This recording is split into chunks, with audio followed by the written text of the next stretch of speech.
Netcasts you love. From people you trust. This is Twit. Bandwidth for the new screensavers is provided by CacheFly at CacheFly.com. The new screensavers is brought to you by Wealthfront. Wealthfront is a low-cost automated investment service that is the most sophisticated way for you to invest your money.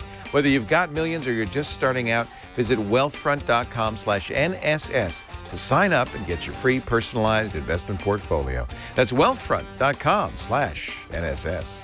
And by Squarespace. Squarespace is the simplest way to create a beautiful website or cover page for your portfolio, business, or online store. Enter the offer code NSS and get 10% off. Squarespace, you should. And by IT Pro TV. Upgrade your brain for 2016. IT Pro TV is the resource to keep your IT skills up to date with engaging and informative video tutorials. For a free 7-day trial and 30% off the life of your account, go to itpro.tv/NSS and use the code NSS30. Action cameras and lights. No wait. Lights, camera, action. Live from the Twit Brick House in beautiful downtown Petaluma, it's the new Screensavers.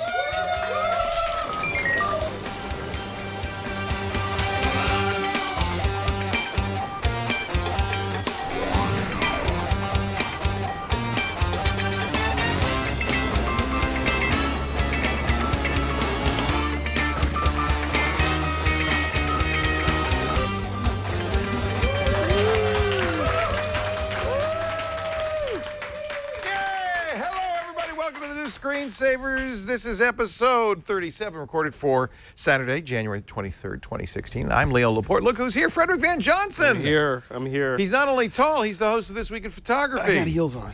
So. Are you wearing heels? A little bit. Didn't they tell you that Leo's short and you should wear something short? That's why I wear heels.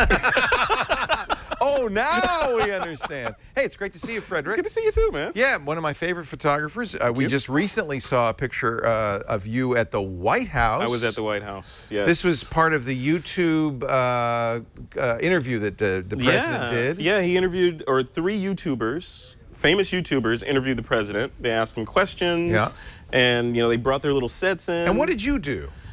You really want to know? Yeah. I was the official body double for You were the stand-in. our president, yes. Now, is he your height? Is he as tall as you? He is 1 inch shorter than I am. Okay, so did you have to go like that? No, we were sitting down most of the time. Oh, okay. So, it was we good. have a picture, I think, don't we? An immersive 360-degree I think so. shot which I appear in on the White House blog. And this is from the East Room?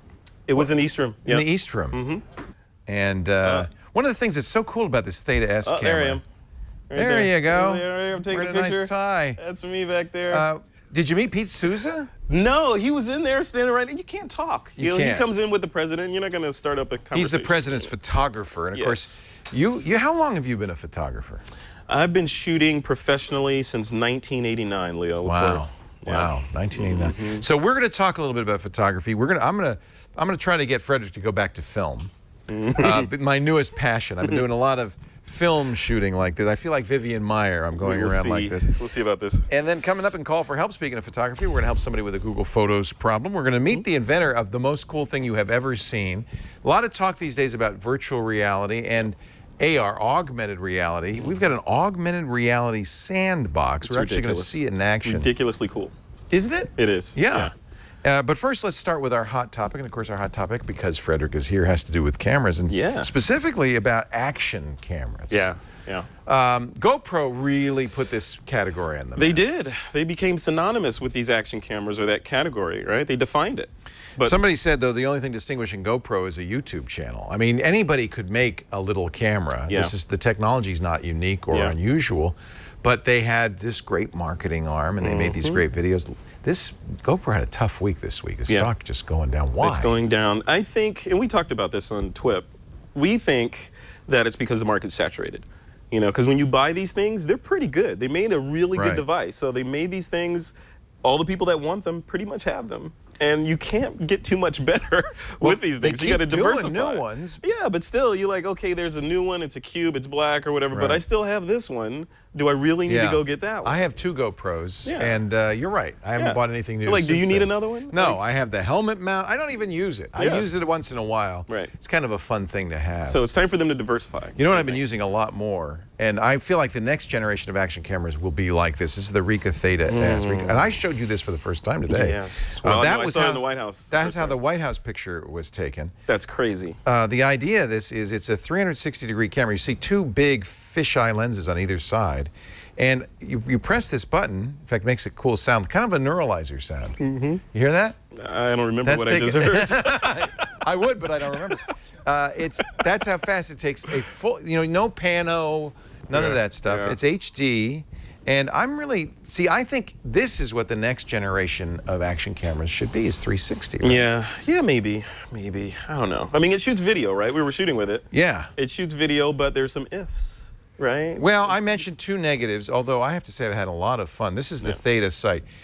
You do, if you're posting the stills, you're probably going to need a player of some kind. You also need the Theta software to process the still, because if you don't process it, what you get is 2 giant fisheye pictures. Right. It stitches them together to make a 100 or 360-degree picture. Look up. Because this is what's cool about it, is unlike a lot of, all the way up, a lot of pano cameras, you get the top and then look down. That resolution's not bad. No, this is HD for the stills. And then look down, if you would, and you'll see they, keep going, they stitch the camera out. So it's seamless. It looks like there's no camera. Yeah. They do a really nice job with the software. It's Adobe Air software, as I find a little bit frustrating, although I think they have an SDK and others could do this. What is good is that the standard for 360-degree immersive video is a standard. So YouTube supports it, Facebook supports it, and I believe that we're going to see more and more companies making these. You mentioned 2 negatives. One is it has microphones, but they're on the top, left and right, and there's no external microphones. So the audio can vary, especially if you're using it distant from you. As I did, I was vlogging and I would be standing back here, and then the sound quality wouldn't be so great. Sure. And if it's noisy environment, windy environment, doesn't work great. The other negative is, even though the stills are HD, when you get down to the video, here's another still from Times Square where no snow is falling. So that's the good news. This is when you really could nice. walk around Times Square. It's closed tonight, and It doesn't look like that. yeah, it doesn't look. But when you do shoot on video, it degrades the quality a little bit, and I think that that's because you don't have enough pixels to do 360 degrees. Yeah, consider what it's doing, though. I mean, it's shooting a complete 360 of where you are in video at whatever is 30 frames per second. 30 frames per second. So. I don't know, actually. That's a good question. Or like taking the distortion off and allowing you to move through the scene. So that's a lot of work. And I showed you some of the videos I shot. I think it's good for travel logs. I shot videos of our cruise and of Disneyland and stuff like that. And it's pretty amazing. There's some video from a concert. If you have cardboard, you can look around, but even on a smartphone, if you have the latest version of the Facebook app or you have the latest version of the YouTube app, and I showed you that with the iPad, you can move around and actually look around. Can you program a path through there? So if you have a video, like the ones you were showing me of you in the water park or whatever, if I want the camera to look left and then go forward after the fact, be cool? Yeah, like script the movement later. That'd be crazy. I'm sure you can. That'd be in the player. Here's somebody. See, now you have a storytelling tool if you could do that. So you're going to get one though. This is my video from our cruise, and the thing is that I like is the viewer gets to choose the view. Yeah. So you can look and you can look around, you can look behind you, It's you like can the look perfect up. behind the scenes tool. Yeah, I think I want to kind of use this for that kind of thing. Shoot video behind the scenes. If you're just sitting in a studio, that's the thing is people who are used to doing television as we're doing. What you don't know is that while our set looks gorgeous, there's just boxes and crap all around outside the view of the camera. Right. You're going to suddenly have to make everything lit, everything look good. Actually, our studio we could do that with our studio. It looks pretty good. You could. So yeah, I understand Frederick says he's going to go out. I'm going to get one. After the show, I'm going to Amazon and their their insane buy now Prime. I'm going to get it. You'll have it in 2 days. In 2 days. What is this, though? This is what Frederick brought for our show. Dude, look at this. Come on, this is technology. So we're talking about film on this show. This feels like science fiction. You got this yesterday. This is from DJI, the Phantom folks. This is, yeah. They make drones, and they took some of their drone technology, specifically the gimbal piece that stabilized the camera, and brought it to the ground. I think basically it seems like people were using their drones and walking around with them and doing video on the ground because it stabilizes and takes out the wobbliness. So you were actually holding the drone? Yeah, they were totally doing that. And now, so they put that in here so that you could pay for it.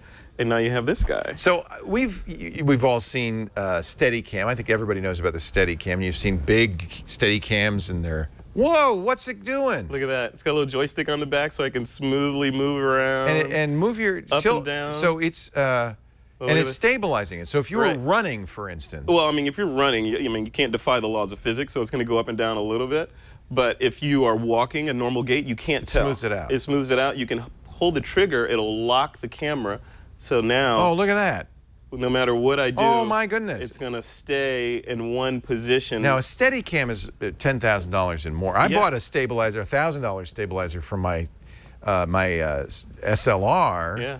But it was a real pain to use because you had to rebalance it, just as you do actually with a Steadicam. There's a lot to do. You balance it each time you're going to use it. Not this one. This, you don't have to do anything. You just turn it on. Yeah, you pair it with your. There's a little DJI app. You pair it. So you put a phone in there. Yeah. And this is the camera. How good a camera is it? It's okay. Like I said, I just got it yesterday, so I haven't tested a whole lot with it. It's okay so far. The video looks great. It shoots 4K though. Right. It's a 4K, but it's all dependent on the lens. What's in here? Yeah, I mean. But here's the cool part. This is like the YouTuber's dream, right? So you can, you tap the camera, the trigger button twice, it'll point forward. If you tap it 3 times, it goes into selfie mode. Watch this. 1, 2, 3. Now I'm tracking myself as I'm talking to my YouTube audience. Yeah. Then you can tap it twice and it'll go back to the front. And I've seen people use this. I think Casey Neistat has one. Yeah, he got one. He got one of the first ones, of course. Yeah, and Trey Ratcliffe's been using his. He's doing his 30-day around the world trip, and he's in Doha right now. I've seen him using it. Yeah. Pretty cool. Isn't that crazy? Stuff. It's not too heavy even. No. I mean, it's light enough so you could hand hold it. You're going to get one. It's like 600 and change or something. Yeah, it's a little actually less expensive than the stabilizer I got, and the stabilizer I got I don't use because it's so much so tricky to set up each time. It's just a couple of negatives with this that I've learned. Like I said, I just got it yesterday and played with it in advance of this show. First negative I saw was the battery life is like maybe 30-40 minutes on a battery, but you can buy extra batteries for like $35 and slap them in there. That makes sense, it's kind of negligible. Second thing is if you buy this thing thinking you're going to use the audio that it records, forget about it. The audio is ridiculous because of that fan in there. You hear that? It's unusable audio, but it has audio jack. So the on-camera microphones are out, but the audio jack you could use. You use audio jack or use a separate audio source. The third thing is I've got those Nest cams in my house. Yeah. I think this is on the same frequency as the Nest Cam. So I'm like trying to get a video signal from that to my phone, and it's just distorting and everything. So I turned off the Nest Cams. And everything was fine? Perfect. Everybody's on these unregulated 2.4 gigahertz band now. Yeah. And you can switch it to 5.6 or whatever. Oh, yeah, so that's good. Yeah. But that's going to be a big issue because all Wi-Fi's there. And yeah. That is really fun. Isn't it? It feels like the future. You're right. It just feels like the future.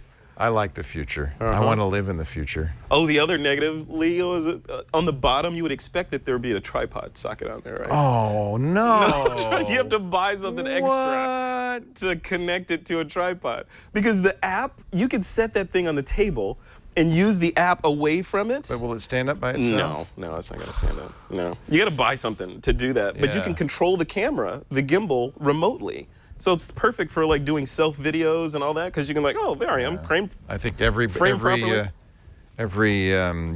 is going to have one of these. I would love to see. You were saying, what would I do with the Theta? What would you do? You think with that? Oh, I'm going to use the heck out of this thing. I'm going to do YouTube videos. I'm going to do product reviews. I wish they do that with a 300. I guess you don't need it with a 360-degree camera because it's shooting everything all the time. Right.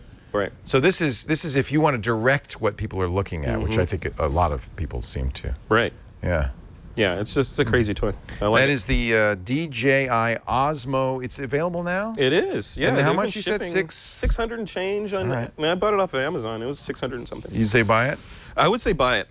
Yeah, I would go. say buy it. I mean, for the technology that you get in this, if you're doing any kind of video, right, where, you know, YouTube channel or whatever, makes perfect sense to get this thing. My good friend, my old buddy, Frederick Van Johnson is here, our photographer buddy. So I think we're going to take some photography calls for help, do it. starting with one right now. On the line with us from Coral Springs, Florida, I've got Steve. I've got...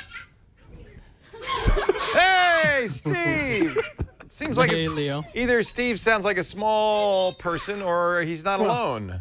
That's this little guy here. Oh, golly! You got some helium over there. What's his name? Tristan. Tristan's adorable. How old's Tristan? He's actually will be 2 in like 2 days. yeah. And it's daddy duty Saturday afternoon, I have a feeling. That's good.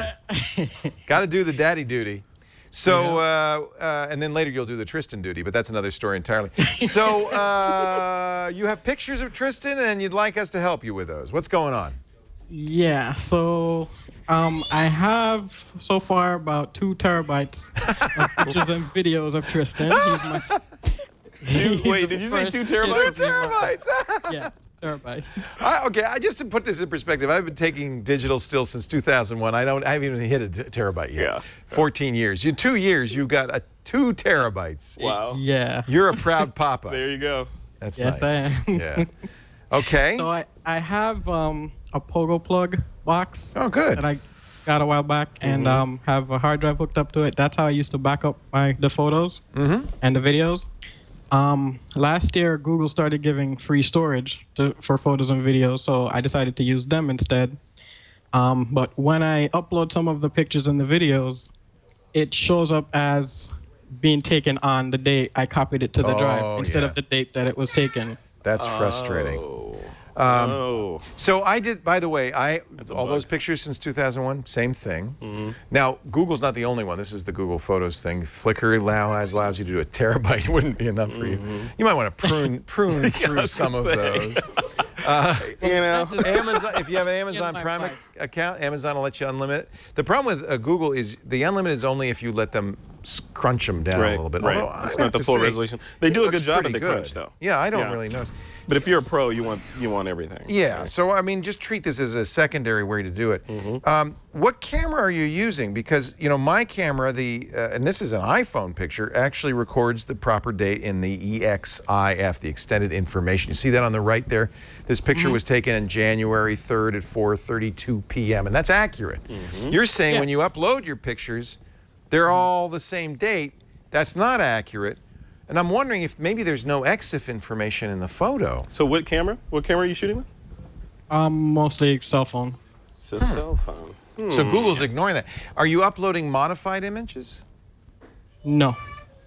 That's Well, odd. they've been uploaded to the Pogo plug. I don't think it modifies them. Somehow it sounds like because as I say here, when I look at this, well, you know what? This might not be a good example because the smartphone's always uploading. So let me look at an image that was taken, say, with an SLR and uploaded later. So, in fact, this is the original of a 3D video that I uploaded January 4th at 4:32 p.m. I'm wondering if Is that right? maybe, by the way, that's unprocessed. That's what the 3D video. Just you were curious. That's what the 3D video looks like. Then it stitches it. Isn't that wild? That's crazy. Yeah. I'm so ordering that thing. All right, let me try to find something that so Google allows you to modify this information, but it's only one by one, right? Yeah, exactly. That's Yeah. my problem. Yeah. I don't know, Frederick. What do you think? I don't know of any massive way to do That's this. a tough one. When I originally thought about this, I was thinking, okay, maybe you might need to re-upload or something, and change the dates locally. But it sounds like your dates are already correct locally. So it's something. Are they? Have you looked at the date locally on the hard drive? The EXIF dates, they're correct. Okay. But what I think is Google Photos is using the file like, modified date. Yeah, the Yeah, file and the modified pogo date. plug probably is assigning a date as to that equals when you copied it to the pogo Right. plug. Right. But it shouldn't mess with the EXIF data in the photo It's supposed to itself. override it, isn't it? I mean, the date that it get written to the disk is a function of the drive itself. Right. In that hierarchy, not the EXIF data that's embedded in the photo. So somehow Google is ignoring that data and saying, oh, well, I can't find it. Let's just go to the next best thing, which is today's date, and put it on there. So. Yeah. Boy, I'm puzzled. I'm looking at I'm the puzzled. this is EXIF information. Problem is I can't remember. This is I took this with my Sony, and it looks like the EXIF information is right, but unless I can't remember when I uploaded it. That's part of the problem. Yeah. So I just but the EXIF is complete, and I mean it shows the camera, it shows the shutter, so it's Is taking there a that out. setting in there that lets you like tell it what date to respect? Have you looked at the info section? You know how to do that real quickly? In Google Photos? Yeah. And what do you Yeah. see in infos? Do you see the incorrect date? Or do you see the EXIF? For some of them, yeah, it shows the EXIF, but for some, it shows the wrong date that it was copied to the hard drive. So if there's no EXIF data, of course Google's... That's just Is Tristan singing a song? Yeah, he's singing "Baba Black Sheep." Have you any We should just listen to that. That's awesome. Yes, sir. We're gonna just leave this question and listen. So, clearly, when you're uploading it, it's looking at those pictures. Do you, if you had the EXIF data, that's no problem, because then you can sort on the EXIF data, put them into a folder, Right. and say, make this all be that date. Right. So it's clearly, for some reason, not seeing the EXIF data on the ones that it's And if using. it doesn't the see it, it's upload. just gonna default to Right. that day. Right. You got a puzzle on this one. Mm-hmm. What we were going to suggest, until you gave us more information from what we understood of your question, was, and I've done this, by the way. Mm-hmm. Many of these photos I've re-uploaded several times. Delete everything. Yeah. And upload it again. In fact, delete it maybe and not upload it from the pogo plug. Try uploading it from the computer. Yeah. Do you have it on the computer too? Ever since they started doing the free storage, I've uploaded there. I've kind of stopped uploading to the pogo plug. 'Cause the pogo plug, to be truthful, I hate it. Sometimes it corrupts the pictures. That's fine. and the That's good. videos. That's good feedback. Yeah. So is it only stuff that was on the pogo plug that you are having this problem with? Yeah, So at least going forward, it's not going to be a problem. because now I upload straight from my phone, to Google Photos, so I don't have that problem. Yeah. Sounds like Pogo Plug is Somehow messing it Pogoing. up, stripping out the Yeah. EXIF or something. Well, what I would suggest, a couple ways. You should do some detective work. Download those, get those files off the pogo plug onto your computer, and see if the EXIF is there. Yep. So what we do know is that Google will use the EXIF if there is EXIF, Right. and that's what you want it to do. That's what all photo upload services should do. And then if the EXIF is stripped off, you're going to have to provide your own EXIF. So we were going to just suggest, do you have an EXIF editor that you recommend? Lightroom. I use Let's Lightroom. do it in Lightroom. But you could also download Picasa, which is a free program from Google. Yeah. And any of those would allow you to modify the EXIF extended information file. Right. I guess file, maybe not even, maybe just extended information, and modify that. Yeah. And then re-upload it, and it should be accurate. You want that date to be right. I understand why, too, Steve, because it's so cool, the search features. You could say, I want all pictures of Tristan when he was 1.5. Yeah. And all of those things are awesome. That's the main reason I've uploaded my entire collection to Google, not just for backup, although I wouldn't rely on any one backup solution. I use multiple backup solutions. But I really think it's great to have that capability. Say, I want to see all the pictures of Paris in the snow, and it actually works. Right. It's amazing. Yep. Yep. It is. What are you going to do after this with Tristan? You got any plans? No, not really. Go down to the beach. Take a Whatever walk. he wants to do. Yeah, more parenting. Tristan's got plans, I guarantee you. You know, Parent. I don't know why it sounds like the EXIF is getting stripped. That would be my guess. And I would say you're not using the pogo plug anymore. This isn't going to happen going forward. Right. Try to get those pogo plug pictures back on your computer. Add the EXIF information if Check you it. can, Check and it. upload it. Yep. Upload it to Google. Oh yeah, the file names have the date sometimes on there, so it should be There you go. kind of easy to do that. Oh, there you go. Are you on Windows? I actually have Windows, Mac, and Linux boxes. So there are for sure apps on Windows and Mac, and probably Linux too, that let you do this in a bulk way. You know, in fact, what you some really heavy lifting, though. yeah, you want something that looks at the file name and then puts it in the EXIF information. But I'm sure there's something like that out there. Steve, it's great to meet you and Tristan. Hey, great to meet you too, Leo. I've been watching you for a long time, about 15 years or more, probably. Oh, well, it's so nice to talk to you, see you, and the show. And please come back and visit us again. All right.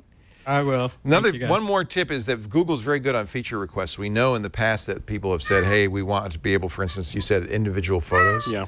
Edit individual photos, and they respond. Yeah. They want you to use this service. That team is on it. Bye, Tristan. Bye, sweetie. Oh, Bye. you are Baba Black Sheep. Have you anyone? Does he know this one? The itsy bitsy spider crawled up the Can you water sing the Itsy spout. Bitsy Spider? Down came the rain. He knows it, but Thanks, Steve. Take care. Great to Take talk care. to you. Bye-bye. Next week, Father Robert Ballester is our host. He is a drone expert, of course. We call him the Drone Father. Good. So if you have a question about drones or enterprise or PC questions, he's the know-how guy. He knows everything. Send them in. Here's how you can get on the show next week. Need tech help? The new screensavers are here with answers. Email your tech questions to newscreensavers@twit.tv. I was just saying to Frederick, it often happens that people tell us what their question is going to be. We got an email from Steve, and then once we get all the details, it's like, oh, well, our ideas aren't going to work. This is my life. 20 years I've been doing this. That's exactly what happens every time. The world of Leo. Right? Yeah. Or then you say, well, do you have a mouse? What's a mouse? Things like that. It just can be, it's a nightmare. It's a nightmare. You don't want this job. Coming up, we're going to talk about the good old days of film. I'm looking forward to that. I can't wait. Film. Mm-hmm. See this? I'm going to tell you about this baby. That is just a work of art. This is a work of art. Yeah. But before I talk about that, let me talk about your savings. You know, we all should be saving for the future, for Tristan's college education. Maybe you're saving up for a down payment, or hey, everybody's got to save for retirement. How do you invest the savings? Let me just ask. Do you put it in a savings account? That's crazy talk.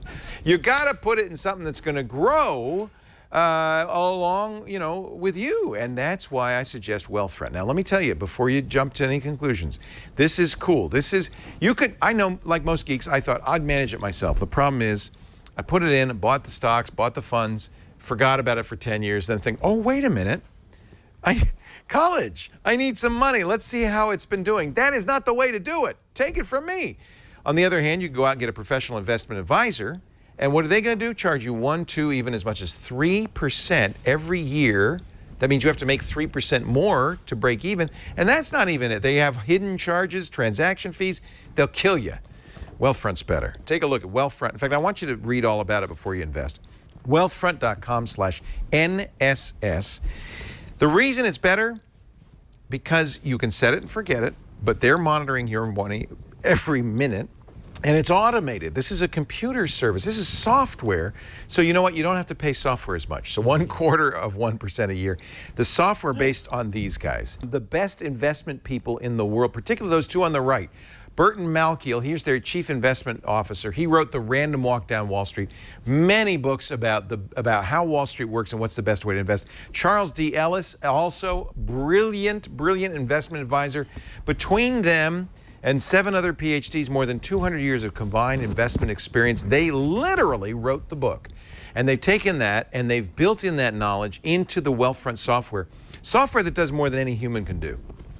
They're constantly monitoring it, rebalancing it. They're doing things like tax loss harvesting to improve your returns and reduce your tax bill, and it's very sophisticated stuff.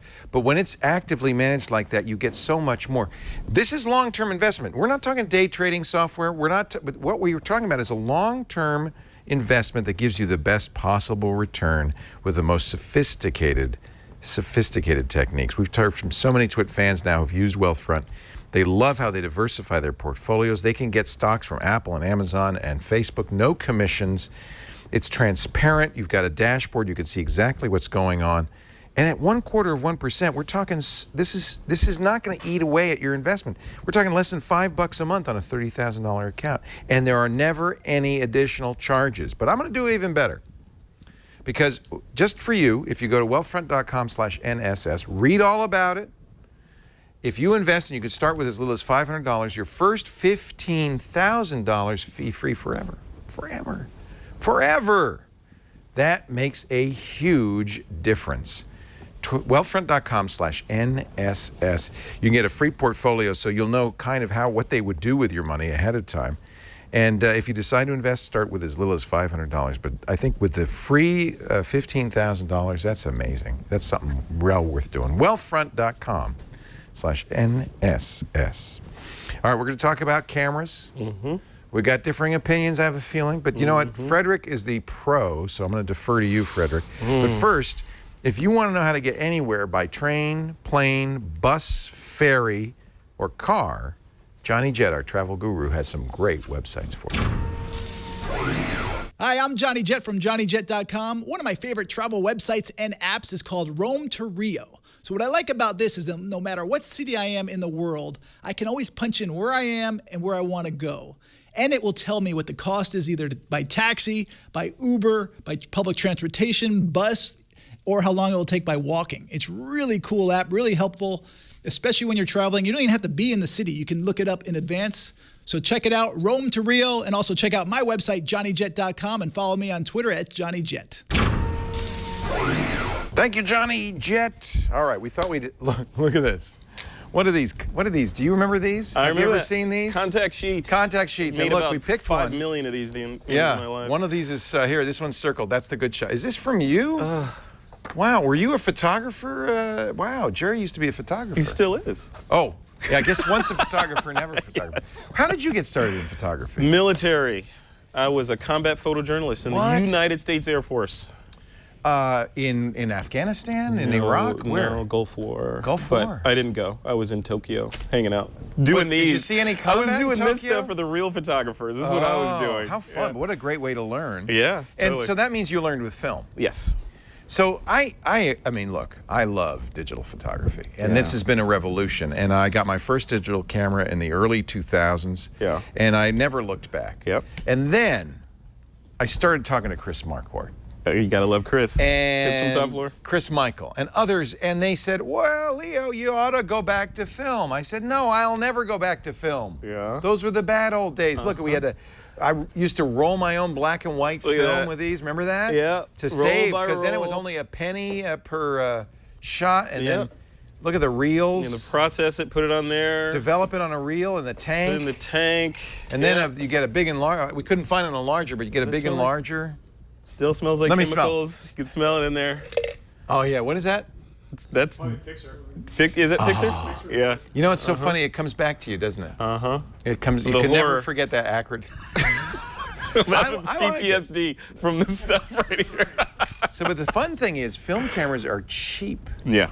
And you can get a better camera maybe than you would have been able to afford. For instance, I could have never afforded this Leica M3. Yeah. Yep. When it came out, it was, for its time, hugely expensive. Yeah. But this was like in mint condition, $700. Yeah. I had to get a lens, but I happen to have a Leica lens hanging around. Unused. And that's art too. I mean, you talk about the Rolleiflex. That thing is just the work of Let me art. show you this. So I thought I'll try 35 millimeter. I've been shooting Tri-X, but then they talked me into this. I'm so mad at them.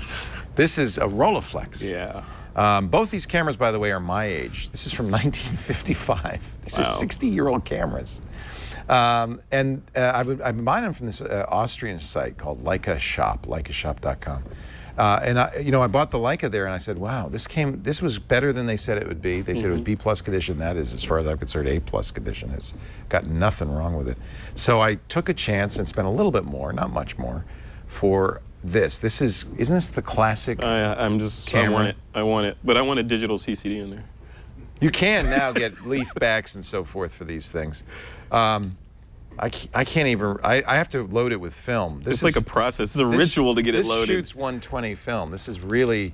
You gonna load it? Really big film. You gonna load it up live? I don't know if I really want to. I guess I could. Let's do it. I You want know to see what's this. funny about this is, as you spool it off, it spools onto another plastic spool like this, actually just like this, because then this becomes the take-up reel next time around. Yeah. And because at first I thought, well, wait a minute, I want my reel back. But no, It goes back and forth. It goes back and forth. Yeah, you get a new one. So if I can, I don't even know if I can remember how to do this. I've never Wouldn't it loaded be- one of those. Would it be funny if there's actually film in here? That'd be. I forgot how to do it. I think that goes like that, and this goes like this, and then then you Jesus, pull look this at that. out, and then there's no film in it. Thank goodness. That's the inside. There's the old reel, the take-up reel from the last film. Wow. So what I've been doing though, and you mocked me for this, is I don't do the processing. I send it to a lab, right? Yeah. And I do get negatives back. You want to see the negatives on these things? These are huge. This is 120 negatives. But why don't you process your own, Leo? And then they scan them and they send me Why? a CD. Why? Because it's a pain in the butt. That's why. That's like growing your own vegetables to make your own food and then sending them out to a cook.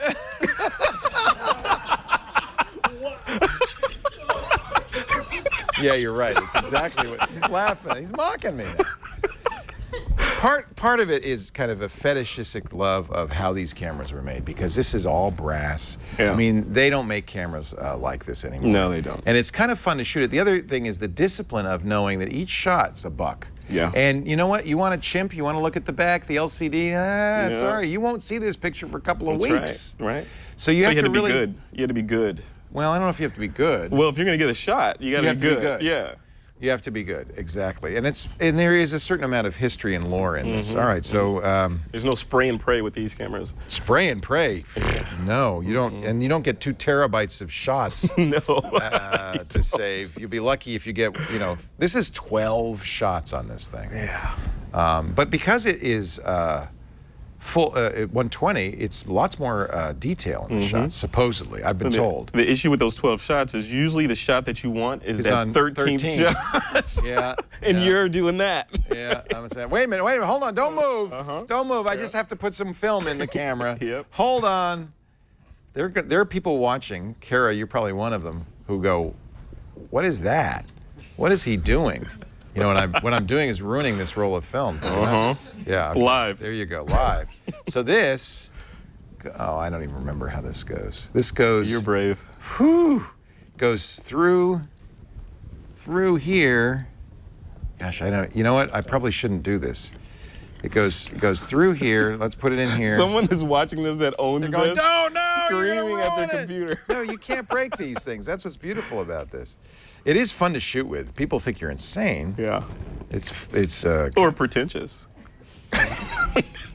Is that what you think? Is that how you feel? What is this guy doing? Yeah. I'll be right with you. I've got to load some film. What did you start shooting with? Do you have it? My camera? I see you brought a camera. Well, I brought this with me. Yeah. This was a gift at one of my meetups from one of the meetup members. This is a that's fun. Canon AE1. And I know people remember this. I never shot this camera, but it's the only film camera I had in my house. You never shot it? I never shot this. I've never So even it's- for taken you, it's this a lens prop. off of this thing. It's What been is- sitting wait, on so my shelf. Did to you go look at. digital very early on? I did. My leap into digital was with the Canon, what was it?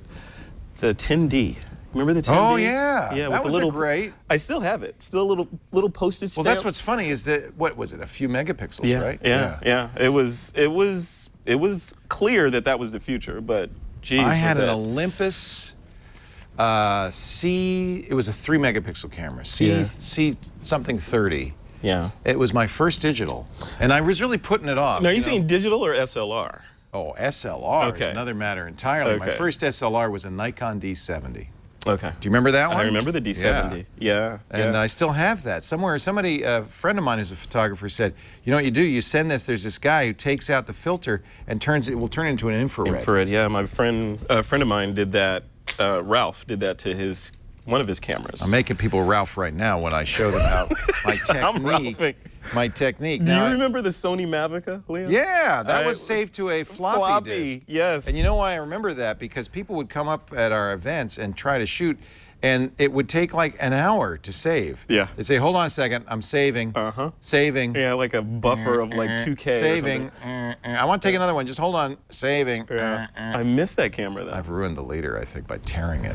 You missed the shot. Just officially, you've missed the shot. No. Don't move. Just stay there. I'll get you to say. Anyway, this You're goes. shooting a wedding, like, okay, first kiss. Can you just hold that? This goes over here. This is a leader. This is just paper. There's no light leak going on here. And then I put this in the reel and I spool it up, and then you turn it a couple of times. It's a lot of fun. It's a lot of fun. And then it's the other thing that you forget is that because you're not looking through a viewfinder, you'll never know if your lens cap is on. Oh, right. So you could literally shoot a whole roll that's nothing. Yeah. It's black. I'm sure that's been done once or twice. By somebody I know. I don't know who that would be. So you got to remember, and then you wind it, and I should get a good shot. And then the other thing is you got to bring your light meter with you, because who the heck knows? Do you know the Sunny 16 rule? Do you remember that? Going way back when. You're going way back. I'm going to shoot this. You had to know math. I'm feeling F8 and be there. Isn't that what they say about street photography? Yep. I'm going to say F8 at 250. And we're going to see if I can get a good shot. Again. Kara working here. And we will never be able to prove if he got this shot or not. This is going to be the greatest shot. That is so good. Wait till you see it. Perfect. Tack Next sharp. month. It's art. Tack sharp. Yeah. So, you ready? You're going to go back to film now because of this? Not even back close. To film. You know, I can respect the romanticism It's romantic. of film, and It is. You know, somewhat sadomasochistic to have to go through all that to get the shot. More masochist than sadist involved I'm here. more interested in shooting, and I'm a geek, so I like the technology that cameras give you, mirrorless, and I like to be able to switch my ISO on the fly. There's that's something another about thing. that. We were talking about that. If you're shooting this is a Kodak's Portra 400 ISO. 400. That's pretty fast. Yes. For the film world. Yep. And if you said, now this is color, so you probably can't push it too much, but if you said, oh, you know what, I'm going to shoot all of these 2-stop stark, you can tell the lab it's 2-stop stark, push it. Yeah. What does that mean? They increase the exposure time, but it also brings out more grain when you do that. So you don't get the pristine quality that it was designed to render. You get something a little bit more grainy, but you still get the shot. The idea is, if it was too dark to get the shot with 400 and this is all you have, you can still get the shot. So with digital, you can crank it up to ISO 1,000,000 with your Sony A7S II, right? I love it. And still get the shot. I love it. All right, so you ready here? Should we? I think I got it. I think I got it spooled in. I'll just show you so you believe me. We close that there. We push that button here. We close this here. We close this lock here, and then like the Hellraiser box.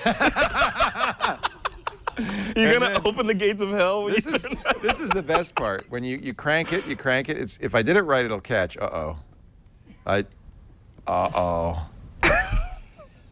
Something. And then you go back half a thing and you put this down. You ready? All right, I'm going to shoot you. All right, here we go. I'm sorry, I'm going to make a picture. I have a photographer friend who says you never say you're going to shoot somebody.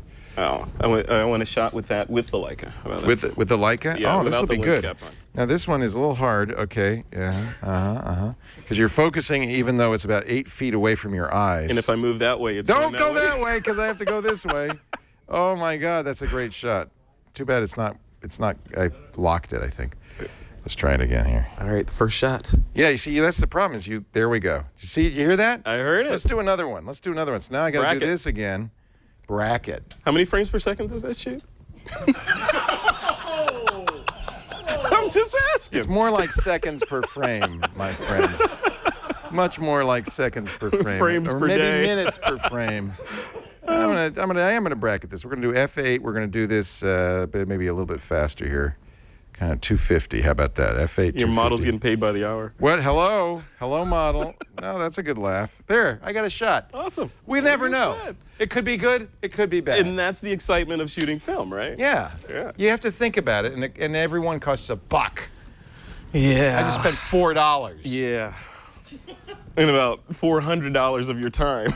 But look how big. See, this is what's cool about this. You shoot in the medium format. You're getting a lot of information in that picture. The detail is incredible. These are nice, Jerry. You're a good photographer. I like this. But how many, Leo, how many film shots are out there like this that are trapped that we will never see? Well, that's why I don't actually print them. I get them digitized and upload them to Google. So we'll all see them. Yeah. This is another thing that I don't do, but John does. He's also a longtime film photographer.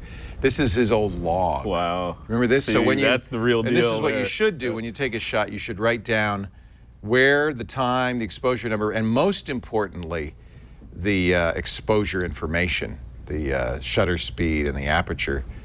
And then that way, when you develop and print it, you'll know what to do. This is EXIF data.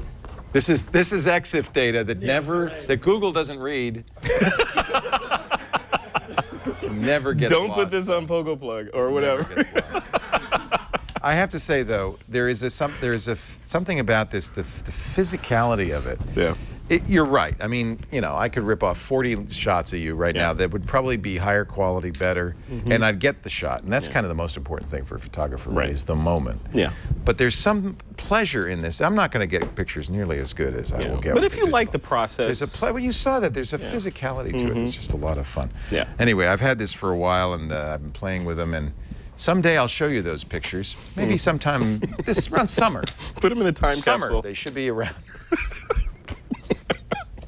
Our show today brought to you by Squarespace. You know what I'm going to do? I have my Squarespace blog at leoville.com. You have a Squarespace site, don't you? We do. Who doesn't? Yeah. Do you have a Squarespace offer code? I don't have a Squarespace. No, offer well, code. you can use mine. NSS, okay? NSS. That'll get you 10% off your Squarespace site. Squarespace this is my page, by the way. There I am with Trey Ratcliffe. That's Lisa and me, my wife, at the Acropolis. Oh, look at that. So this is the cover page feature on Squarespace. This is really fun because it's a little slideshow. So it tells you, even will allow you to put animated GIFs. Oh, very cool. So it really gives you some information about Leo. Now, actually, take away the lower third because you can't see the bottom part there has links to all the other stuff, my Facebook, and this is all, Squarespace makes this so easy. If you click the photos, you'll get to see, they have great, wonderful photo. In fact, as a photographer, a great place for your portfolio. They even have a Photos app that goes on the iPad that will take the photos and allow you to show a client your images. It's just really great. Your site will look like it's been designed by a professional, but you did it.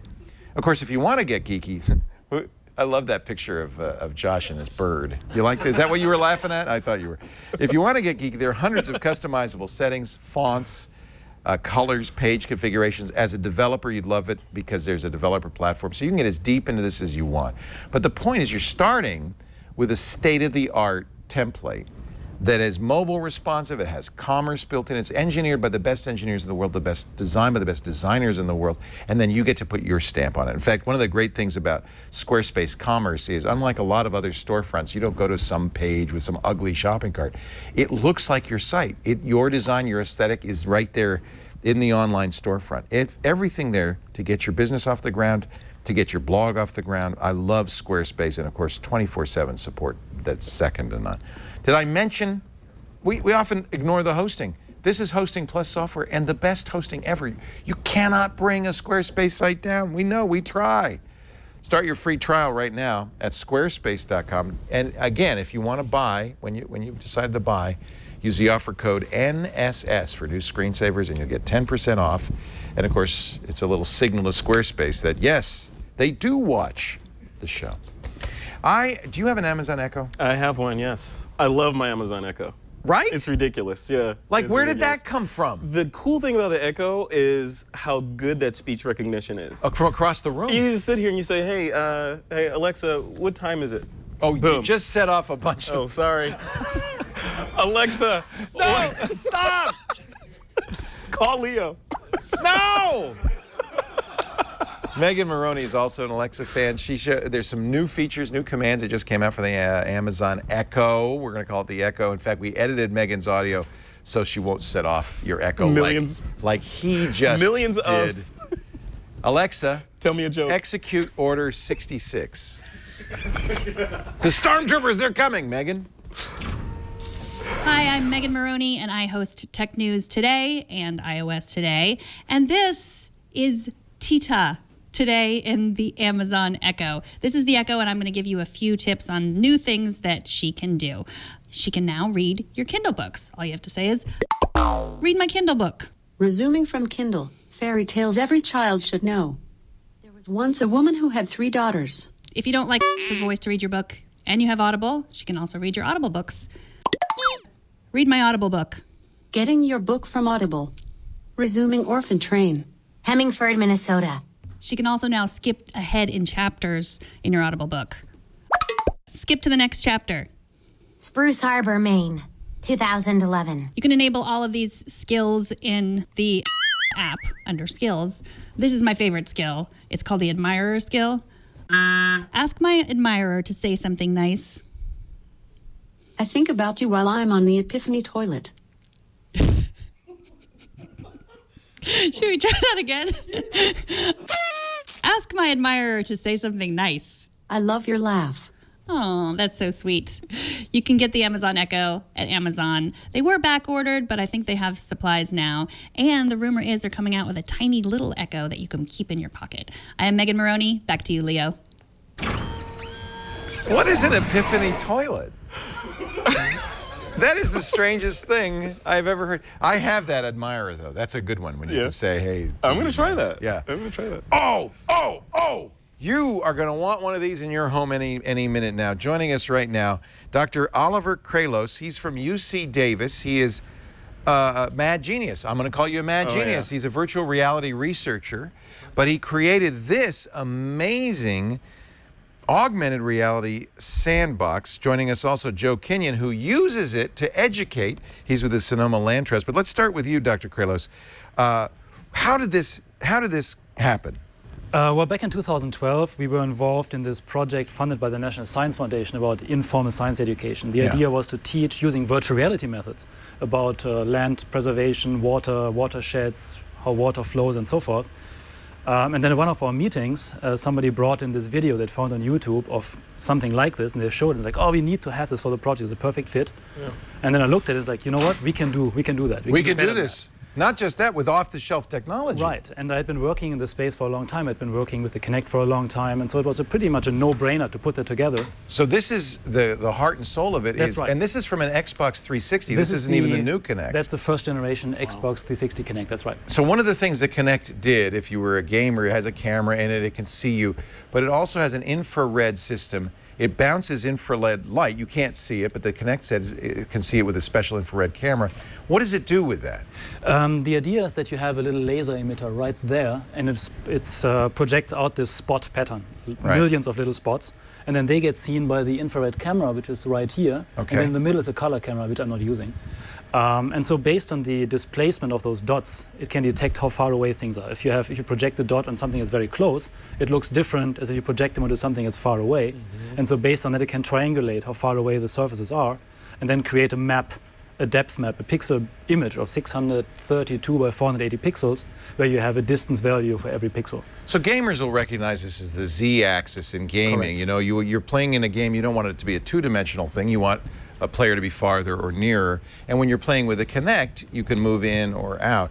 So what are you doing with this then? I mean, this is a sandbox, right?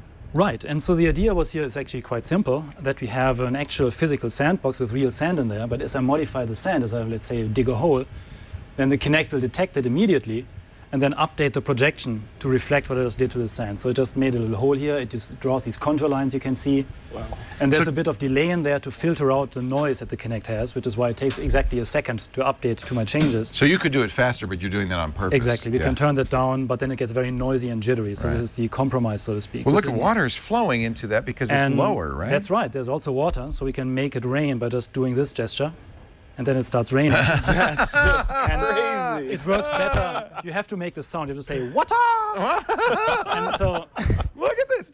So one of the things that's tough with science is it's sometimes some abstract. And so experience is really helpful when you're teaching kids or anybody what a topo map means, what those lines mean. And this is experiential. And once you do this, you get it. Yeah. We just did an experiment a couple of weeks ago in the winter semester class, geology class, sort of Geology 101, where we had a bunch of undergrads come in that were preparing for a field trip. And so we brought this up to teach them about, okay, what does a contour line actually mean? And how can you use contour lines to judge the slope of the terrain? And then how can you look at an exposed bedding and figure out what's the angle of this bedding? Is it level? Is it uplifted by how many degrees? Just by following it through the terrain. So we made a modification to the software for that. And that worked out really well. They went into the field and basically already knew what they were doing because they had seen it in this. And it's very difficult to learn that from looking at maps or from looking at 2D pictures. The other thing that's really cool is you immediately want to play with this. I mean, Yes. like kids would just look at this and go, "Oh, yay! I want to play with this." This is augmented reality? Well, I have had some discussions, not to say fights with people about that word, but I would say yes. Because we are taking that real sand and we are projecting information onto it. The AR glasses, like the HoloLens, is kind of the opposite, which is you're looking at something that, you're looking at the real world and the glasses are imposing some vision on it. But yes, well, it's a similar idea, it's though. similar in that too. Yeah. The difference is that with the HoloLens and other things, you're injecting three-dimensional objects into your real environment, whereas here we are injecting a two-dimensional surface. But Onto a 3D. It's sort of in the same ballpark, let's just say. Who else is using this and how are they using it? In that proposal, in that grant, we had 3 partner institutions. One of them is the Tahoe Environmental Research Center up at Lake Tahoe. The other one is Echo Lake Aquarium and Science Center in Lake Champlain, Vermont. And the other one is here in Berkeley Lawrence Hall of Science. And so they all have one of these now. But then what we did is we published the instructions, the software that we wrote and to make this, and the blueprints and the designs and so forth. So anybody could build one of these? That's right. And there's probably, I don't know exactly, but a couple hundred, I would say, worldwide now. I'm going to build one. I got a little Connect lying around. Is it open source? Yes, it's open source software. No kidding. Runs on? Runs on Linux. You're using Mint, I noticed, my favorite distro as well. We are recommending Mint because it's the simplest. We have instructions starting from a blank PC, how to get Mint on there, a video, 40 minutes. They've done a great job. That's the software, and then you just run it and it works. So what do I need? I need a projector. You need a projector, you need a Kinect, and you need a fairly beefy computer to run it. This water simulation here, I overshot the goal, to be honest. It would have been fine to have some kind of cartoon water, but I ended up writing one that's physically realistic. So there's a lot of physics in all of this. It needs a pretty hefty GPU, It like uses an NVIDIA okay. Is it using 970 or something Got like it. that. So if you had a 970, you could do this because these physics simulations require some The physics simulation eats a lot of power, that's right. But you know what, it's nice because it flows. It really is beautiful. There's a thunderstorm rolling in over here. That's right. It. Oh, you gotta make this gesture. There we go. Look at that. This latest version, he has this nice little ripple effect. For folks that are building theirs, this is a beautiful. Yeah, you can see the waves going through and bending around the shallows. And then you can just add a bit of water and you can see the waves propagating. And then one thing that I want to show, because it's kind of fun, and pretty much everybody who built one of these had asked me about that feature. Can we turn this into lava? And as of this version, yes, you can. It's hot in here. here. So now we can make it rain lava. Oh my gosh! Do you say lava? That was a geek moment Leo just had. Lava! So the thing I'm kind of proud of is that we changed it now, that even when you turn it to lava, it now actually behaves like lava. The physics of lava is different than the physics of water. It's more viscous. Yes, exactly. And so then we can, what button did I use here? I think it's... we can go back to we use 2, water. didn't we? Yeah. There we go. So Joe Kinyon is also here. He's with the Sonoma Land Trust. Joe, did you build this? Yeah, I built this with Matthew. He's a student here in the 4-H group, and I asked him to come and help me do this. Best 4-H project ever. He got roped into this, and he's like, and then he we were cutting a lot of wood, didn't quite see that yet, and then we assembled it all together, and then there was this is amazing. And we took it to the first, this one had its first rollout at the GIS Day in November. And had about 300 kids just immediately didn't have to tell them what to do. I never want to stop. They were in there dragging their hands through it, and the hurdle to talk about topography, to talk about the land, was gone. They knew, these lines. Oh, you're drying it out. He's desiccating it. Yeah. Now we're back in California in a normal year. Look at that. Yeah. What I want to do is I want to make it. I like making dam failures. Sorry, didn't want to interrupt. No problem. Actually, that's one of the things I was going to get to. Is we had 1,000 acres of the dam just broke. Land that we wanted to restore. It was out there that was disconnected from the bay, and so that 1,000 acres had a dike around it, and we said, okay, we want to get tidal action again. So what we did was we basically broke the levee, and talking about breaking a levee and breaking the levee right in front of them and showing the water draining into it, it really reinforces what you're trying to commit to engage them in, to have them give money to have them bring out a shovel and help. Yeah. You know what's funny is that, Oliver, you've obviously had this longer than anybody else. You still can't stop playing with it. It's automatic. You can't get your hands out of it. I know, it's crazy. It's really cool. And it's so nice and reactive because you can just, even though there's a little bit of delay in there, and actually with the new Kinect, the new software version will support the new Kinect, which is better. I'm probably going to be able to turn down the delay by quite a bit, still for the same quality. And just seeing it, follow you. So if I had a decently spec'd PC, I could put Linux Mint on this and your software. It's open source software. It's freely available. And I could do this. And I imagine like a model railroad enthusiast might want to build a layout that I could see so many interesting uses. Education, obviously, but even more than education. Yeah. No, it's a lot of fun. How hard was it to get working, Joe? The hardest part, it was fairly straightforward. Building this is the tough part. This is the hard part. Yeah. Designed it all up in SketchUp so I knew what I was doing and then didn't waste much plywood. And then Tyler Chartier down here helped me with lending me a shop. We sanded out, routed it, and then once it was up and filled, we did it. Does it matter what kind of sand you use? We use Sandtastic. And it's white, which is nice. So. Yeah, it projects well. You could use lentils or beans in here, but I like really use anything. But I think this is the best. I think this is the best. Also, how to rinse it. If you do build one, remember to take the dust out because your projector and your computer is susceptible to it. There's a cool thing he's got this building on now, which is you can project out something and then build into. We can show them about that. Right, I was going to go into the sand for a moment. So we're recommending this Sandtastic sand because it's white. It takes the projection really well. If you moisten it a bit with like a cup of water, it gets very nice and moldable. This here is nice and moist, but it also gets everywhere. So our museums who got tired of that, they're using two different versions. The other uses moon sand, which is sand mixed with cornstarch, which molds very well and sticks together.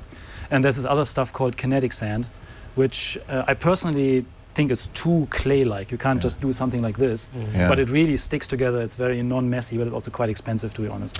So our museums are using primarily the kinetic sand. Okay. And how big can you go with this? That's an excellent question. The problem is the limited resolution of the Kinect camera. Sure, so our ideal size is like 1 meter by 75 centimeters, which is 40 by 30 inches, in which case you get a resolution of about 1.5 millimeters like that.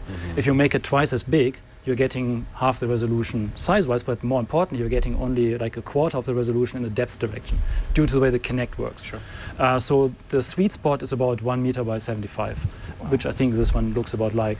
And the new Kinect will have more resolution. Will have significantly higher resolution. So you could make a larger. Yes, it will have lower resolution in the lateral, but that's not the limiting factor. It will be much better in the vertical. It will be a fraction of a millimeter. It will be very, very nice. And you can engage more people at the same time. That's correct. Which is really great. Joe, what was the overall cost of putting this together? Well, the GeForce 980 costs about $600. That's the most expensive piece, that's probably. the GPU right off the bat. And we don't necessarily need that. That was overkill. That was overkill, but it looks good. Made the water just lickety-split. I just thought of something we're going to do with our ultimate gaming machine that we're building. Well, there you go. I'd say about $3,000. $3,000, From okay. wood to including the projector PC and all the stuff. Yeah. And can you buy Kinects by themselves? Or you have to buy them on eBay. Probably. I got it on eBay like $20 with shipping. A lot of people They don't. have them on Amazon still, the original ones. Oh, good. All right. They're about $100 or so. I have my Xbox One, so I might just. Now, what are you doing now? What is this? Right. Joe reminded me to show you this. This is in a way a little addition that we did recently, where you can bring in an existing terrain model, like some real terrain or something you made up. You mentioned model railroad. And then the sandbox will guide you towards reconstructing it. So wherever it's blue, there's too much sand. And where there's red, there's too little sand. So I can just take the sand So away. you're using a real topo map That's exactly to right. inform how you build this. And so you can fairly quickly reconstruct an existing terrain. This here is the Rapley Ridge anticline, which is part of the Colorado River. That's the Colorado River right there in Utah. I hope I didn't say this wrong. My colleagues will kill me if I did. And then amazing! I want this. I want this! You can build this, and again, for our education purposes, that you can really tell the students, give them a very clear idea where they're going to go, and then what they're going to do, and what it looks like. Wow. And then the other thing that I haven't implemented yet, it's on the to-do list, is to once you have the terrain to a pretty good approximation, when everything is white, you can then take a real aerial photograph or satellite image and drape it on there. And then it's going to look almost exactly like the real thing. You'll see the rock lines and the creeks. This is really where, for me, this is where the rubber meets the road. If I want somebody to love a place, and you need they to duplicate don't know the place, this helps them get to know it first, and then I can talk about loving and conserving it. Yeah. The Marine Corps actually built at least one of these, and they are very keen on this feature. They want to use it for planning and all kinds of stuff. Oh, yeah, little troops. I didn't want to on, say it, but that's what I was tanks. thinking. Yeah. Is there a community around this? I mean, yes. Yeah. So what we did is we have been doing this we didn't really know what we were doing with building a community, releasing widely used software.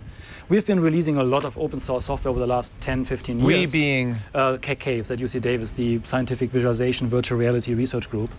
But then we have maybe our best software has maybe a couple hundred users because it's all scientists in earth science, physical sciences. So this one here is our biggest release and we are learning. So we set up this website where you can go and there's a support forum which is actually very active. Where people post their problems and make suggestions. A lot of teachers, I would think. This would be a great thing to have in a science class. The first person besides us who built one was an elementary school teacher from Perth, Australia, who built one for his elementary school class. And then, like I said, right now I don't have a good handle because it's open source, but I'm estimating there to be at least 100, probably more than that. Get ready for thousands. This is a neat Stay over here for the rest of the day. We like it a lot, to just be honest. What's the address? The address for the community? Do you know?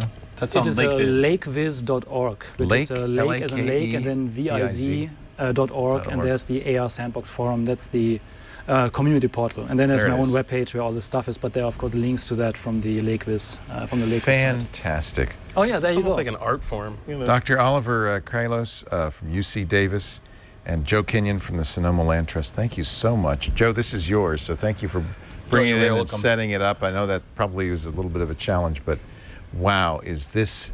This is crazy. This is awesome. This is the next generation of Sandbox. Man, I'm going to send back that Oculus Rift. No. You can combine it with this. What?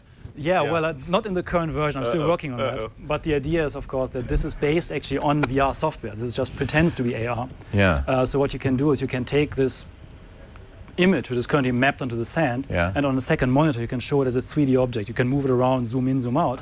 And then, of course, if you have an Oculus Rift, let's say, you can put that on. You can put yourself onto the terrain at one-to-one scale. You could pretend you are rafting down this river. You can, and then you can build your own world and then go in it. That's correct. Yeah. So I could play Halo in there if I wanted to. Well, yeah. I was thinking more. Anybody here remember Populous? This feels like very godlike. I feel like Populous. I feel like the moment we tried this the first time, I immediately had flashbacks to Populous, which I played a lot. Love that back game. then. Yeah, and Black and White, which was very similar. That was a bit after my time. I played more Populous, and so we have thought. And actually, we are going to take this to Washington in not this one, but our own, in April for the National Science Festival, if it's called. And for that one, because they want to talk about water, I want to put in a mode, and I can't promise I'll get it done, where it will simulate irrigation. So if you have lots of water here, there will be vegetation hopefully growing here. Can't promise it yet, but that's the idea that I'm shooting for. Kids, if you want a science fair project that's guaranteed to get you an A, I think we know where to go. Lake-Viz. Oh, it's all forming. That was last week. Yeah, right. That's what looks like right now. Turn really it white. Cool. Make it the East Coast, it'll be snow. This is an amazing thing. Thank you, Dr. Kreylos, and thank you, Joe. Really appreciate your time. Very cool. Lakeviz.org if you want to know more. Hey, our show today brought to you by IT Pro TV. Very good. And I just want to give them a plug because they are fantastic. They've been a great partner for us. itpro.tv/NSS. We have a very good deal for you. If you're in IT and you want to polish your skills, or if you want to get in IT, you know that the certs are the way to get the job. And of course, there's plenty of study guides. You can go to a technical college, but I think this is the most fun, the easiest way to get those IT skills, whether it's to pass the cert test or just because you want to be a better IT person. What's your career plan for 2016? Whether you're looking to become IT certified or you're already in the field, certification and credentials are the currency for getting a job, for getting a promotion. Hiring managers look at certs as the ante, the starting point to get into the job pool. And IT Pro TV's mission is to educate through engagement. As Tim Broom, he's one of the founders, along with Don Pazzett. There's Don. They are great guys. And they have been such a wonderful partner for us. And I think we've been a pretty good partner for them. They have over 1,000 hours of content now, 50 hours added every week. They do it very much like we do. There's my bobblehead behind them. Where they stream it live from their beautiful studios. You can engage with them through their chat room. They do Q&A sessions. It's very much like a community that you can join virtually, live and on demand worldwide. on your Chromecast, on your Roku, your PC, your mobile device, A+, CCNA, MCSA. They've got the Certified Ethical Hacker courses. New courses now just come out, System Center Configuration Management. That's Adam Gordon. He's great on this stuff. And updated Certified Information Systems Security Professional videos. And the thing is, you pay one low monthly subscription fee and you get everything they've got. Plus, when you get the cert, or you retire, it's easy. There's no hassle cancellation policy. They're geeks. They understand. By the way, you also get the 100+ step-by-step virtual machine labs, the Transcender practice exams. That's worth $109 by itself. There's corporate and group pricing. Here's the deal. Go to itpro.tv/NSS. Premium subscriptions, very affordable. I think $57 a month. You get 2 months free if you buy a year. But we have an even better deal. Try it free for 7 days. Sign up using our code NSS30. Check out their courses. See, their studio looks kind of like ours. That's not a coincidence, I think. And I'm loving it. And then you'll get 30% off the lifetime of your account forever. 30% off. That makes it less than $40 a month or less than $400 for an entire year. It's a great deal. You are going to become so smart. And it's fun. You just put it up on the Roku and have it going in the background. itpro.tv/NSS. Use the code NSS30 and try it free for 7 days and save 30%. We have one of our fans, Rodolfo, went there. Within a few months of subscribing to IT Pro TV, he had everything he needed. He got a new job. Congratulations, Rodolfo. He's now a sysadmin at a better company. He doubled his pay. That is a nice story. IT Pro. Stop playing with the sandbox. Jeez. I'm working here. itpro.tv/NSS. Isn't that cool, Frederick? Isn't that awesome? That's amazing. Oh, my goodness. I'm going to build one. I'm going to build one. I can't stop playing with it. I know. How many times have I said that before? It's just... You had to go there. You had to go there. That sandbox is so cool. And you know what's interesting? I love it that it's open source. Yeah. It's a Linux computer. Mm-hmm. It's stuff, a projector, Connect you can buy on Amazon or eBay. And merging that with VR goggles and real-time sort of vegetation growing and all that. We live in the crazy. future, I swear to God. Yeah. Hey, we're going to do our mailbag in a second, but first, Ian Thompson from the Register, he has some advice to make sure you get what you pay for when you buy that PC there. Watch. Hi, I'm Ian Thompson, a reporter with The Register, and here's my tip about how not to get ripped off if you buy second-hand computer hardware. Now, it's very easy, and it's becoming surprisingly uncommon these days, to alter the settings of an operating system so that the computer doesn't accurately reflect what hardware is built within the case. Now, with PCs, this is less of a problem because you can actually take the case off and examine the components individually, and if that's something you should always do if you are buying second-hand. But with laptops, that's tougher. Now, you could decide to trust the operating system, but it's all too easy to fool that. So you're much better going to a free third-party piece of software like Belloc Advisor, which you can load onto the computer. It will scan what is on there itself, and actually is much harder to fool. It's not perfect, but it will give you a much better shot of making sure you're getting value for money. Anybody who says Belloc Advisor is a geek. That's just that. Then it's a flag. It's a flag. It's a flag. That and Hawaiian shirts, and this guy is a geek. Thank you, Ian Thompson. Always great to have him on. And thank you for being here. We really appreciate it. You want to answer a couple questions from the mailbag? Yeah, I do. Fire when ready, Gridley. All right. That's we call it the mailbag. You never know. By the way, it's still broken. We got to fix that.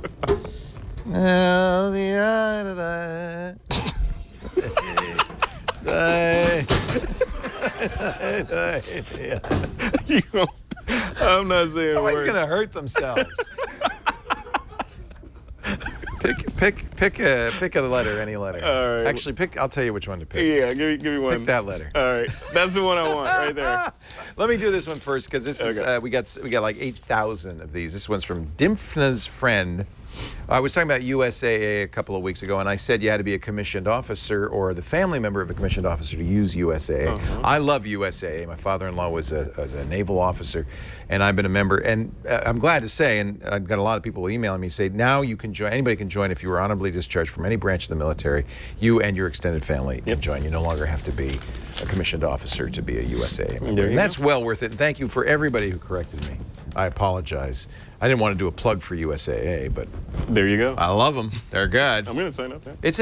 You should. You know why? Because it's a virtual bank. They have a bank. Yeah. They do insurance. They're best known probably for insurance and investments, but they have a bank, and because they don't have any branches, you can use any ATM anywhere, and they reimburse you the ATM fees. It's a great bank. Well, look at that. It's like a digital bank. All right. I love that. All right. Read your question. All right, here we go. I'm a sports photographer. I'm running out of hard drive space. I use Lightroom, and what I try to do is have the current year's photos and one previous year's photos on my local drive. That's what I do. And yeah, me too. And then the years before on that second internal drive. As a sports photographer, I shoot a lot of minor league sports, so when the players make it big years later, I can go back and get some of the shots of that person in their early years. So what would be the best choice to increase drive space? Should I upgrade? Bigger drive. Yeah.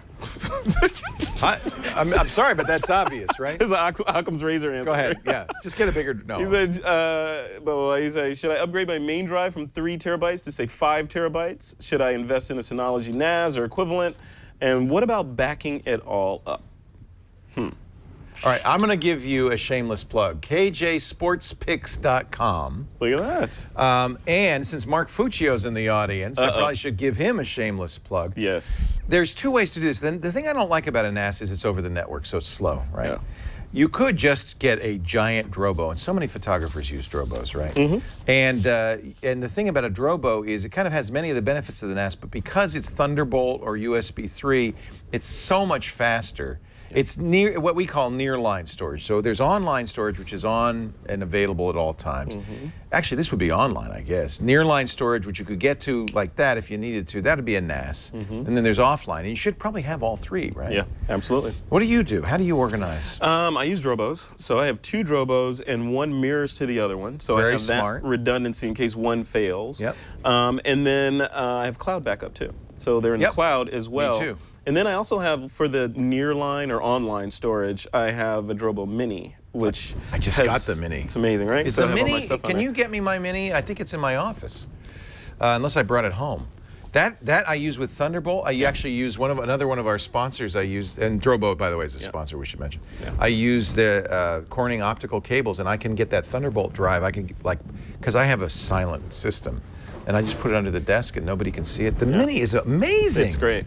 So you use this as like your external, giant external hard drive. Yeah, that's where all my stuff is, right there. So one of the advantages of Drobo, you're gonna get a free commercial now, Mark. I'll send him a bill later. I was gonna say, send him a bill later. One of the advantages of Drobo is it's a multi-disc system, kind of like a NAS would be. Yeah. But in this case, it's direct connect via USB 3 or Thunderbolt. See, they have 2 Thunderbolt ports there, a USB 3 port. I think and they do have some Drobos that use network cables, but that's not going to be as fast.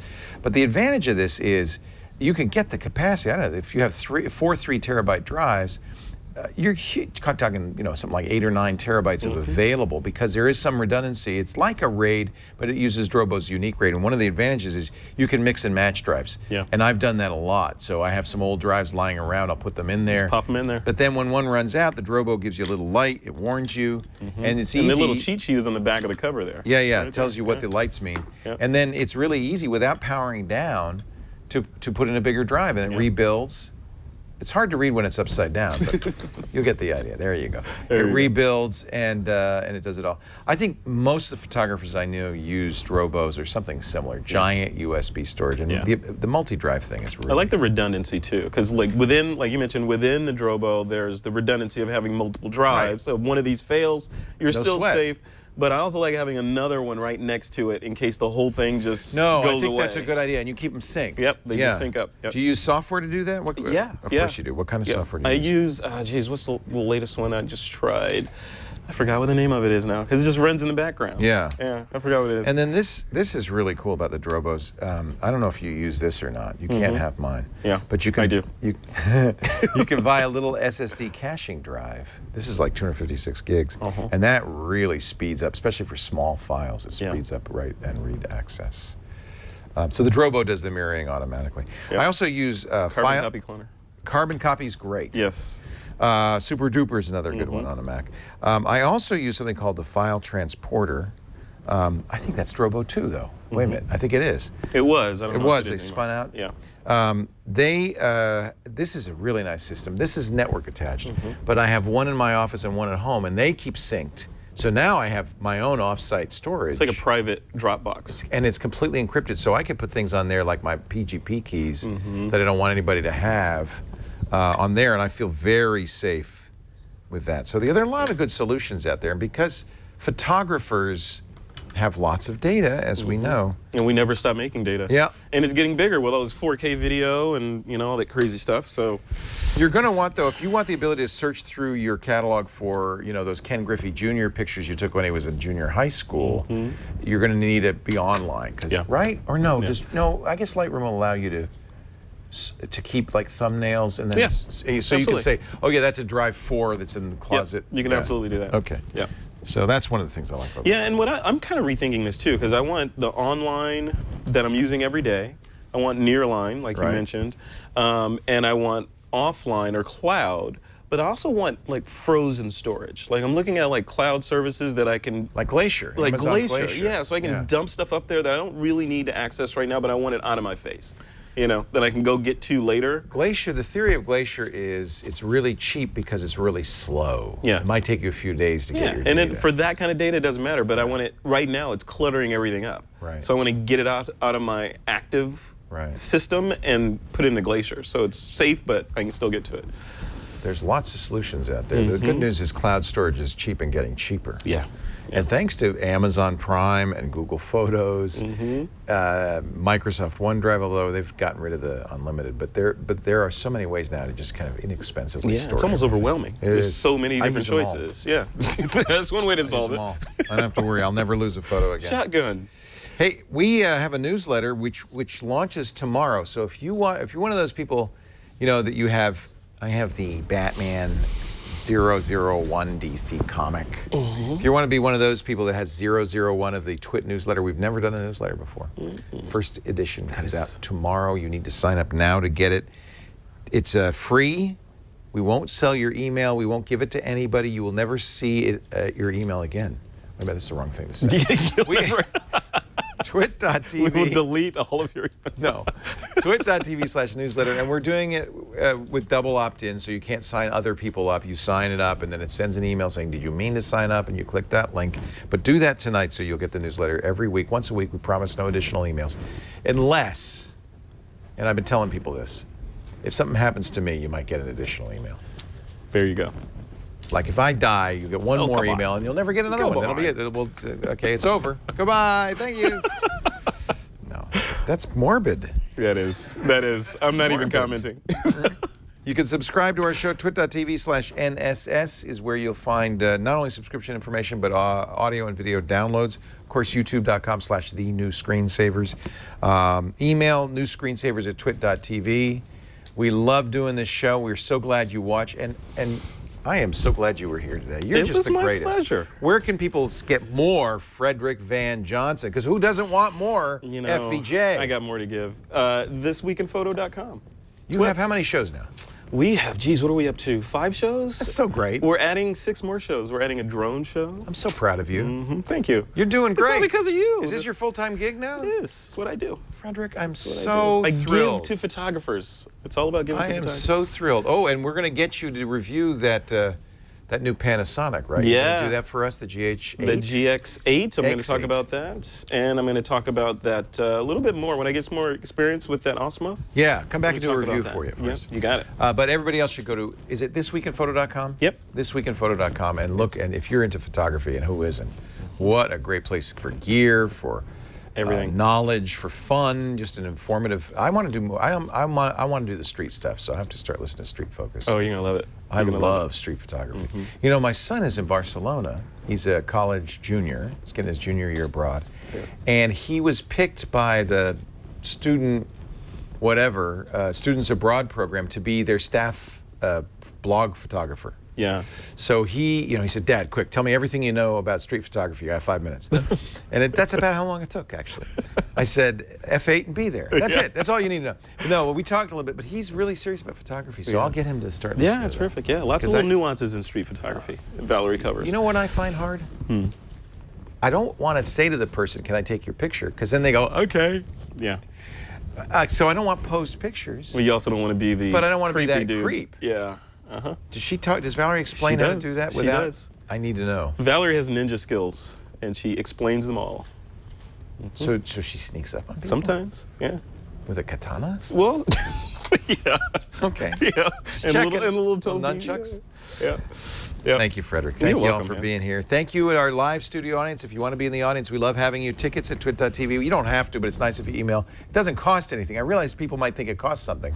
It's free, but we don't want to put a chair out for you. Yeah. Because people come and they don't have anywhere to sit. They have to sit on the floor. I stumble on them, then it's a lawsuit waiting to happen. So please, tickets at twit.tv. We love having you. We'll see you next time on the new Screensavers. Bye-bye, everybody. I did it. You are great.